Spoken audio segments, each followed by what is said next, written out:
What do you think of today? What do I think of today? Yeah. It's pretty feed me right now. And who's this right here? It's Juanita. Juanita, what do you think is happening today? It's pretty live. Yeah?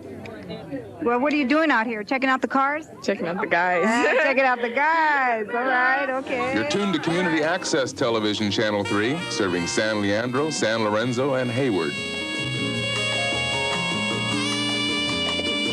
Hello, thank you for tuning into Barrio Expressions, and tonight we have some information for you. Men are cool with us. They accept us. There's a lot of men that they congratulate us. They're happy for us. They're proud of us.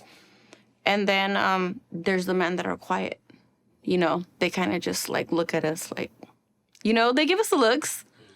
I think what we're thinking about, whether it be hot rods or lowriders, is how the car, particularly for men, right, becomes a way to express.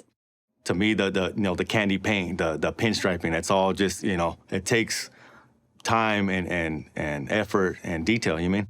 Those cars, you can't drive that fast back then, They're on 13-inch rims. The suspension's cut and it has hydraulics, like they're swaying all over the place.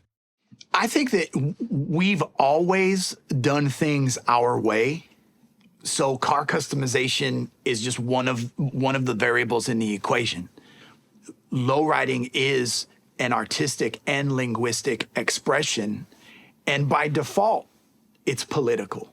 If you follow the lifestyle and you're one of us, you are one, man. We don't look at you as color, and we never did see him as color. My homeboy, my black homeboy or my white homeboy, that was my homeboy regardless, I didn't see him as a color. So we used to have 2 or 3 homeboys that were white, that were just homies. We never saw them as white. They talked Pachuco too, Cholo. They talked Galo, they talked our style. I've seen a lot of car events, lowrider events, where there was a lot of black and brown, and everybody had nothing but love for each other. Anytime you key in solely on race, you miss, the big picture. It's a very narrow view.